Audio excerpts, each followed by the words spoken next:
Hola, ¿qué tal? Bienvenidos a nuestro podcast de Salud Mental Centro Árbol, donde hoy nuestro tema que trataremos hoy día se trata sobre voz y comunicación en personas trans y género no conforme, cómo se puede acompañar. Hoy día nos acompaña Cristian Andrius Ábalos. Cristian es fonoaudiólogo, magíster en estudios de género e intervención psicosocial, académico del Departamento de Fonoaudiología de la Pontificia Universidad Católica de Chile, parte del staff del programa de identidad de género del Hospital Dr. Sotero del Río, de la Fundación Juntos Contigo y de Centro Árbol. Y además eres fundador del Centro de Acompañamiento Vocal Trans CAVOT Chile. Bienvenido, Cristian. Muchas gracias por la invitación, Cristian. Y gracias a ti por haber aceptado la invitación. Bien, comencemos con nuestro podcast. Y voy a partir haciendo la primera pregunta, que tiene por objetivo tal vez abrir y desarrollar este tema que nos convoca. La pregunta dice así, ¿qué significa entregar un acompañamiento vocal y comunicativo afirmativo para personas trans y de género diverso? A ver, yo creo que en general la temática del acompañamiento vocal es bien poco conocido, por lo menos en Latinoamérica y también en Chile. Hay colegas que llevan harto tiempo, pero yo creo que en los últimos años el desarrollo social en temáticas de disidencias sexuales, en temáticas también de derechos a las comunidades disidentes sexuales nos ha permitido poder como ganar un poquito más de espacio. Y esto viene desde el ámbito psicológico. Bueno, tú sabrás como psicólogo, la psicología nos lleva a la punta en temas de acompañamiento afirmativo, líneas un poquito más de afirmación respecto a, por ejemplo, orientación sexual o género. Y desde ahí la fonoaudiología se ha ido a lo largo ya de los años, sobre todo desde Europa y Estados Unidos, acercando un poquito a este acompañamiento vocal y comunicativo que al final, en la práctica, lo que nosotros buscamos en el ámbito fonoaudiológico es poder entregar herramientas a las personas para poder facilitar la comunicación o la forma de habitar el mundo a través del sonido. Esto suena como súper como etéreo, ¿cierto? Súper como mágico, pero en estricto rigor o en la práctica esto se hace a través de cambios a nivel fisiológico, cambios a nivel de la estructura, el cómo utilizamos nuestra voz, que muchas veces es súper inconsciente, pero la fonoaudiología, como ciencia también desde el lado un poquito más biomédico, que en general yo intento alejarme un poco de eso, pero en la realidad tenemos herramientas que nos permiten poder acompañar, guiar, entregar herramientas para que la persona que consulta pueda empezar a modificar, conocer su voz, su comunicación y adaptarla de alguna forma a la manera que más le guste. Oye, y tal vez como mientras te estás escuchando y partíamos, no sé si va a sonar redundante la pregunta, pero te voy a compartir tal vez como muy desde el lugar común del ciudadano corriente, ¿no? Es como y preguntarte a ti como especialista, ¿por qué es importante pensar desde lo fono, desde la fonoaudiología, el trabajo de acompañamiento en personas trans y de género no conforme? ¿Por qué pasaría a ser algo significativo pensar en el aporte de los fonos? Bueno, yo creo que la misma comunidad trans y la misma comunidad LGBT en general refiere, y muchas investigaciones han levantado información validada respecto a las necesidades de la población LGBT en general. Y estudios actuales defienden un poco la postura que la comunicación y la voz, en personas trans sobre todo, es un elemento importantísimo que puede causar disforia importantemente. Y en ese sentido, desde ahí viene un poco esta necesidad, ya desde la propia carencia de habilidades o herramientas que puedan tener una persona común, más allá si es una persona cis o una persona trans, sobre su comunicación. quizás a muchas personas, a nosotros mismos quizás si nos preguntamos, nos puede pasar esto de realmente me gusta mi voz, me gusta mi forma de expresarme, porque no lo pensamos, porque la comunicación se desarrolla a lo largo de la primera infancia, el lenguaje también, pero la voz, el sonido es un elemento que también forma parte de esta comunicación. Y muchas veces evitamos inconscientemente hacernos cargo de estas falencias que a lo mejor tenemos comunicativamente hablando. Por ejemplo, no sé, escuchar un audio en WhatsApp. A mí en lo personal me carga escuchar mi voz y soy un hombre cis, ¿ya? Entonces por eso te digo que esto va más allá. Ahora, yo creo que en población trans o género no conforme en general surge mucho más esta necesidad por aspectos inherentes a la persona, por querer pertenecer, por querer habitar esta voz, esta forma de sonar, pero fíjate que también me ha pasado desde la experiencia que lo hacen también por aspectos sociales, ya por entregar mayor seguridad, por permitir ser parte o habitar espacios que con la voz no trabajada de alguna forma no se les permite. Y en ese sentido yo creo que muchas personas que consultan llegan con necesidades más externas, ambientales, más que muchas veces personales, ¿ya? Y eso yo creo que también es algo que por lo menos desde la clínica yo te diría que llega harto, ya como esa necesidad más de necesito hacer algo con este sonido porque si no, no encuentro trabajo, porque si no soy violentado o violentada o violentada, o porque si no de alguna forma me expongo, ¿ya? Y en ese sentido me expongo a que vivir discriminación derechamente, vivir transfobia, entre otras violencias. Mira, dos cosas. Una, que justo la pregunta también te la armé porque estaba pensando en eso. Yo me acordaba de este imaginario cuando escucho mi voz grabada. Y es clásico el cómo está, no soy. Y qué significativo es como para... desde mi autoestima, mi autopercepción, como sentirme cómodo con la voz que escucho, ¿no? Eso era uno, y tú conectaste con eso y por ahí va, digamos, como la asociación que estaba haciendo. Lo importante de escucharme también, que me haga sentir, me sienta cómodo. Y perdón, quisiera ahí tomarme que también esa voz muchas veces va más allá de lo sonoro. O sea, nosotros cuando pensamos con el sonido que estoy escuchando. Sí, entonces, imagínate cuando esa voz realmente no te identifica, no te valida, no te hace ser parte de un espacio en la sociedad. Es una constante presión, no tan solo, como te digo, acústico, sonoro, perceptual, sino que también mental. Y totalmente de acuerdo contigo. Y secundariamente con lo que cerraba ahí en la respuesta recién, que es una realidad que no hay que invisibilizar también.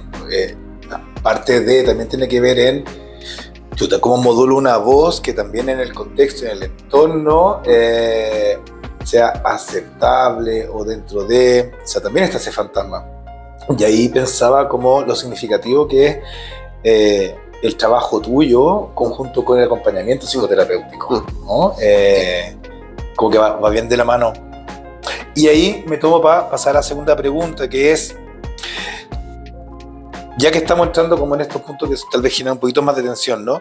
¿Cuáles son las principales barreras, a tu parecer, Cristian, que enfrentan las personas trans y de género diverso en relación con la voz? Yo diría que primero, la barrera más importante es el acceso. El acceso al acompañamiento vocal. Hoy día los programas de acompañamiento a la identidad de género y los programas de identidad de género que existen en muchos hospitales, por ley solamente deben tener duplas psicosociales infantos, juveniles y adultos. Sin embargo, los profesionales de la fonoaudiología no son parte de ese grupo, ¿ya? Por tanto, ya en los programas de identidad o de acompañamiento de la identidad, los fonoaudiólogos que están presentes son pocos. Entonces, ya se limita un poco y bastante el acceso a poder acceder a un acompañamiento fonoaudiológico, porque pagarlo de forma particular tampoco es cubierto muchas veces por las ISAPRES, FONASA ahora de alguna forma también está haciendo parte de estos bonos, ¿ya? Porque ahora se cambiaron las prestaciones también hace poquito respecto como a la fonoaudiología, pero en general son procesos que demandan económicamente. Entonces yo desde ahí yo creo que esa es la principal barrera de acceso, ya de acceso a poder costear un proceso. Y en segundo lugar, yo te diría que también la demanda que tiene el propio proceso. Muchas personas creen que el acompañamiento fonoaudiológico es ir a la sesión y olvidarse, ¿ya? Pero no es así, ¿ya? Nosotros necesitamos un trabajo constante de la persona durante la semana hasta que nos volvamos a ver, ¿ya? Nosotros generalmente yo propongo un trabajo semanal, donde ejercitamos, proponemos unos objetivos para la sesión y la persona debe trabajar esos objetivos mediante ejercicios o incorporación de hábitos durante toda la semana hasta que nos volvamos a ver. Y muchas veces, claro, considerar esa práctica cotidiana también es una demanda extra. Una demanda considerando que la persona también estudia, que la persona es más padre, que la persona también es hermane, pareja, y desde ahí de alguna manera se hace complejo para algunas personas poder coordinar o organizar también la ejercitación y la práctica con un trabajo más constante. Eso al final ¿en qué afecta? Que de alguna forma las personas o el trabajo quizás que podría hacerse en 3 meses de trabajo se convierte en un trabajo de 4 o 6 meses y que muchas veces también termina en desestimar un poco el proceso por la suma de factores que impiden al final poder concretarlo. Ok. Oye, y siguiendo un poquito en la línea, ¿no? Paso a la siguiente pregunta, que es, ¿cuáles son las principales razones por las que acuden las personas trans y de género no conforme a consultar en fonoaudiología? Bueno, como ya había mencionado, lo principal es esta incomodidad, esta incongruencia, esta disforia, esta malestar. Lo menciono así porque surge a través de esas palabras respecto a la voz principalmente. Yo te diría que la voz es el elemento el 95% de las veces por las que llegan a consultar, y el otro 5% quizás también consulta por aspectos más de articulación, modulación, prosodia, que es un poco la entonación que podemos darle al habla, o aspectos más gestuales, aspectos más del lenguaje, como otros aspectos fonoaudiológicos que también podemos abordar claramente en nuestro proceso. Pero yo te diría que gran parte de las personas consultan por ese malestar vocal, ¿ya? Y ese malestar que viene desde el interior muchas veces, desde no quiero escucharme, o dejo de comunicarme en el espacio por no querer escucharme o porque el resto no me escuche y me malgenerice. Y muchas veces también por, como también mencionaba, el entorno, ¿ya? O sea, esta presión de poder accionar comunicativamente frente a los entornos y las demandas comunicativas que tiene mi vida. Oye, y ahí como pregunta, desde lo curioso, así como estadístico, un proceso de acompañamiento en voz, ¿cuánto tiempo más o menos toma? ¿Cuánto tiempo dura? Pensemos en una frecuencia semanal. ¿Tú trabajas así o no? Sí. ¿Con sesiones de frecuencia semanal? Ok, perfecto. Desde eso, ¿cuánto tiempo más o menos toma un proceso de trabajo de voz? Mira, esto yo lo he comparado también con varios colegas que se dedican y en general andamos con tiempos similares que serían entre 10 a 12 sesiones, ¿ya? Eso es como lo básico, yo te diría que es como el pilar básico para poder alcanzar un nivel de manejo y de herramientas comunicativas vocales que la persona pueda sostener. De ahí, lo que yo hago muchas veces es empezar a dejar ciertos espacios para que la persona pueda incorporar las herramientas que hemos trabajado sin el apoyo fonoaudiológico. Entonces lo que voy haciendo son altas relativas de un mes, entonces nos vemos en un mes, control, luego tenemos 3 meses entre medio, hasta los 6 meses, y ahí yo recién suelto o dejo de alta a la persona ya de forma completa. Entonces al final, en teoría, estamos aproximadamente un año viéndonos cada vez con mucha frecuencia y cada vez más distanciadas, pero de alguna forma siempre presentes y atentes un poco a las necesidades que puedan ir surgiendo. Y voy a seguir con un par de preguntitas que me vienen surgiendo a mí, que van un poco en la línea, de ahí retomo la otra. Ok, entonces tenemos como promedio 6 meses. O sea, el desde el mínimo serían 3 meses, como lo básico, y tal vez hasta llegar a una cierta consolidación o afiatamiento, unos 6 meses. Dentro de ese contexto, pensando en los procesos, desde tu experiencia, ¿cuáles son las principales variables o factores que influyen en el abandono del proceso? Yo creo que uno es lo económico, no es menor. Yo creo que te diría que gran parte de las personas desiste por eso. En salud pública, así todo, aun cuando es gratuito, también yo creo que lo segundo es el tema de la expectativa. Yo te diría que muchas personas llegan con esta expectativa de que voy a venir un par de veces y esto ya está listo. Y cuando se enfrentan a esta persona que les dice tienes que hacer los ejercicios tantas veces al día, todos los días, no hay fin de semana libres, porque al final estamos trabajando con una función que es súper automática fisiológicamente. Y nuestro cerebro está automatizado para producir una frecuencia, una forma de sonar que cuesta cambiar. Entonces, cambiar ese patrón, que es no tan solo sonoro, sino que conlleva también un patrón neurológico, motor, manejo fino de lo vocal, requiere un proceso consciente. Entonces, yo te diría que ese es el segundo factor, como enfrentarse a una expectativa de que yo pensaba que esto era más fácil de lo que me estoy enfrentando y en verdad no sé si estoy dispuesta a poder dejarlo, ¿ya? O a poder incorporarlo dentro de mi rutina.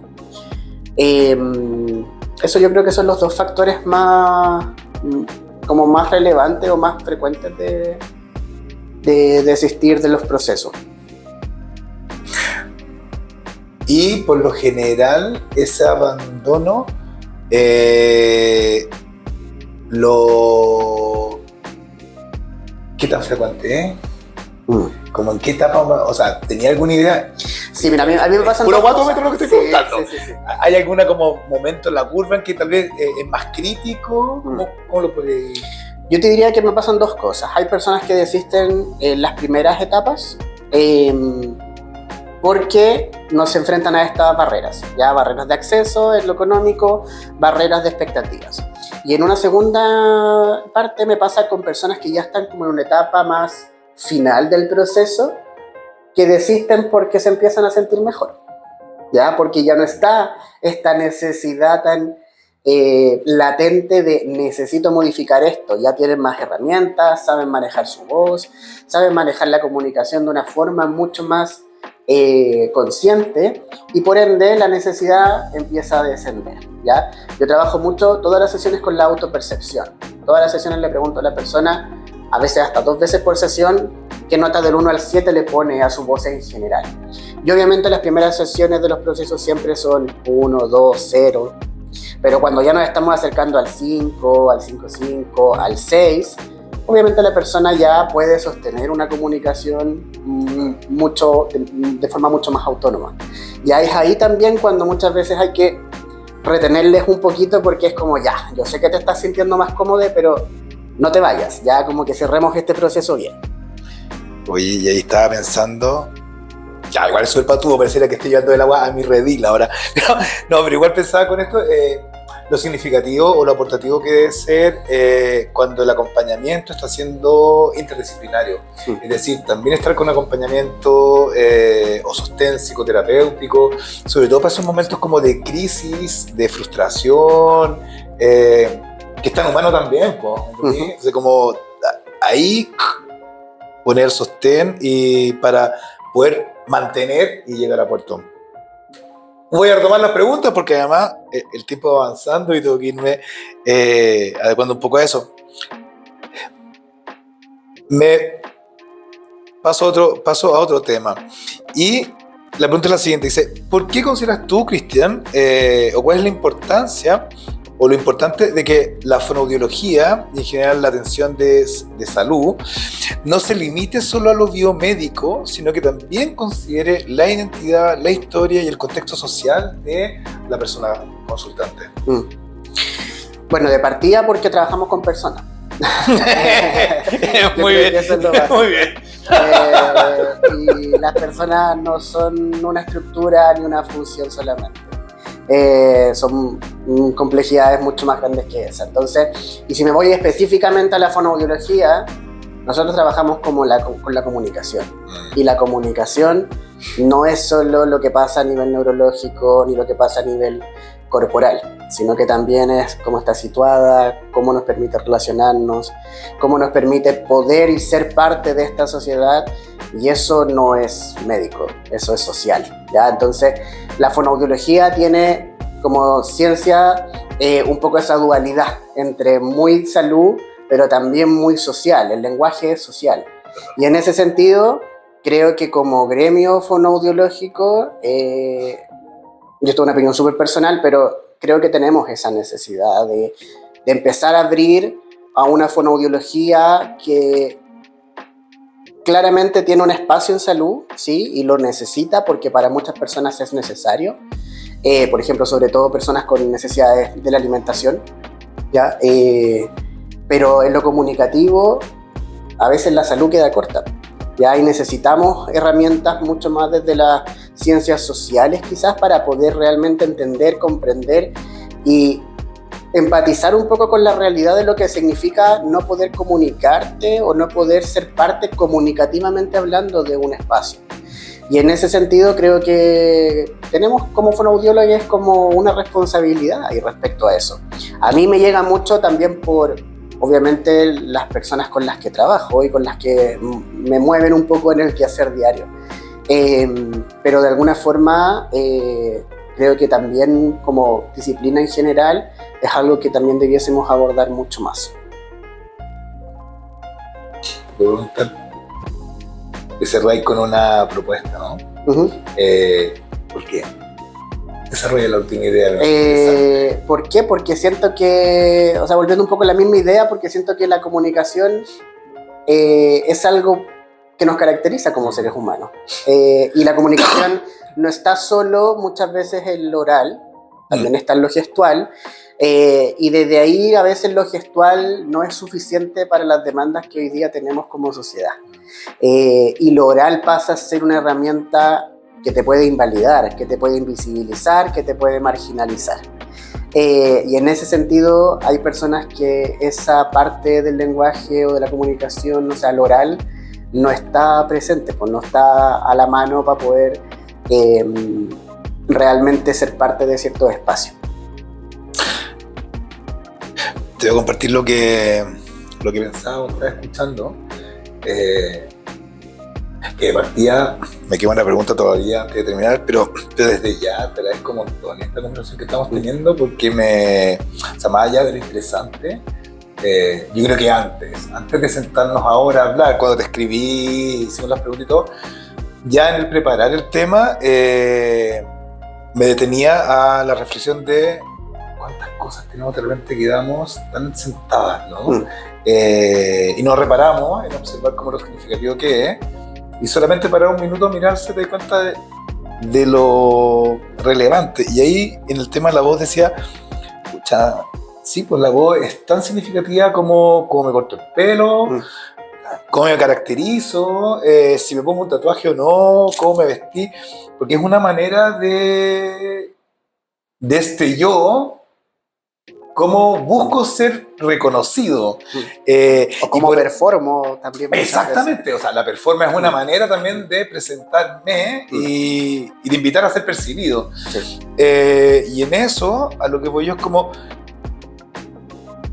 cada uno tiene una particularidad en su forma de hablar. Me empecé a acordar de cómo en mi construcción de identidad en mi vida también pasé por momentos, tal vez más en la adolescencia, ¿no? Pero como que habían formas de hablar que probé y con las cuales fui seleccionando y me quedé. Hay palabras que ocupo y no otras. Hay entonaciones que yo sé que no hablo como amigos míos. Sí, como en mi historia también yo he construido una imagen de vos que es súper significativa. No he parado de pensarla hasta que me acerco a hablar contigo, hasta que aparece como que estamos entendiendo, pero sí que es significativo después. Te quería compartir que es como la reflexión que me ha ido surgiendo. Y voy pasando ya hacia como las últimas preguntas, que es, ok, en el caso específico de la voz y la comunicación, ¿qué rol puede cumplir la fonoaudiología en el acompañamiento de personas trans y de género diverso? Así como... Sí. Yo diría que el gran impacto es en temas de salud mental. Me interesa. Sí. Yo creo que esa, volviendo un poco a lo sinónimo, disforia, incongruencia, malestar, incomodidad que refieren las personas al comienzo, genera un impacto importantísimo en la autopercepción, en la identidad, en el autoestima, y yo te diría que lo que más refieren las personas que pueden lograr realmente concretar o avanzar en el proceso es esta como agradecimiento de ahora me siento más segura, ahora me siento más yo. Una vez me marcó un chico de 11 años que me dijo, ahora me atrevo a mandar audios de WhatsApp a mis compañeros de curso. Wow. Algo que quizás para muchos preadolescentes es tan básico o tan banal, para él era un suplicio. Ahora me atrevo a ir a comprar pan, me atrevo a salir a la calle, me atrevo a trabajar. ¿Ya? Entonces, realmente puede llegar a ser una limitación social, ¿ya? Hay una marginalización social. Entonces creo que en ese sentido está muy conectado con la salud mental, ¿ya? Y el cómo eso también de alguna forma permite participar de ciertos espacios a las personas de forma mucho más segura.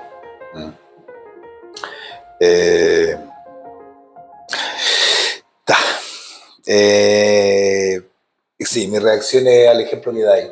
No, claramente no me deja indiferente, al contrario, como miembro de la comunidad,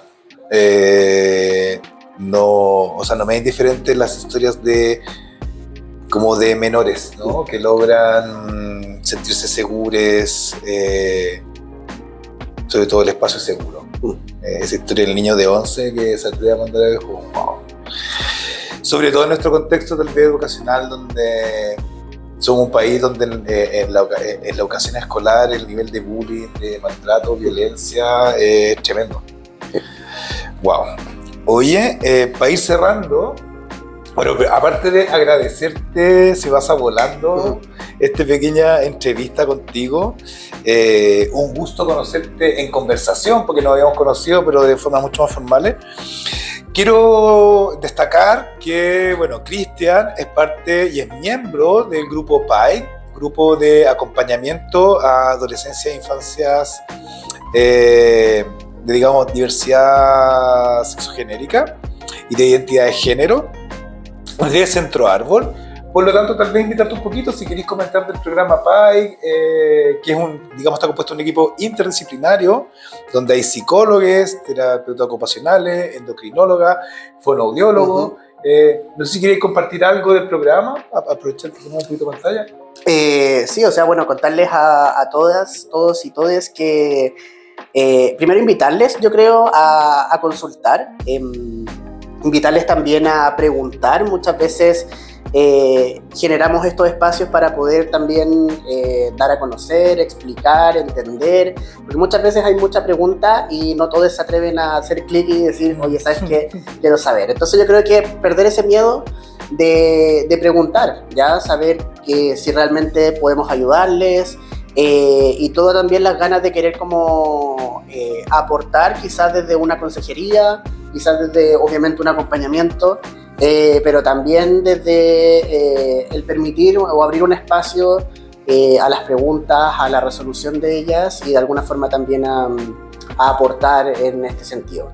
Y como equipo, bueno, estamos comenzando también a afianzar el equipo de acá de Centro Árbol respecto al PAIC, pero también con muchas ganas de querer seguir aportando en otros espacios y seguir como afianzando también la visibilización de lo que son los programas de acompañamiento a la identidad de género, y por qué no también en adultez en un futuro. Bien. Cristian, gracias De nada, por estos casi 30 minutos, un poquito más que nos pasamos de conversación, de buena conversación. Gracias por conocerte y gracias por ser parte del equipo y aportar con todo tu conocimiento. Muchas gracias a ti. Estimada comunidad, vamos cerrando. Espero que hayan disfrutado de este conversatorio y este podcast. Y les dejo invitados a, si quieren saber más, pueden escribirnos, pueden levantarnos, solicitarnos temas y también explorar en nuestra página web y en nuestras redes. Muchas gracias y les deseo mucho éxito y adiós. Chao, chao.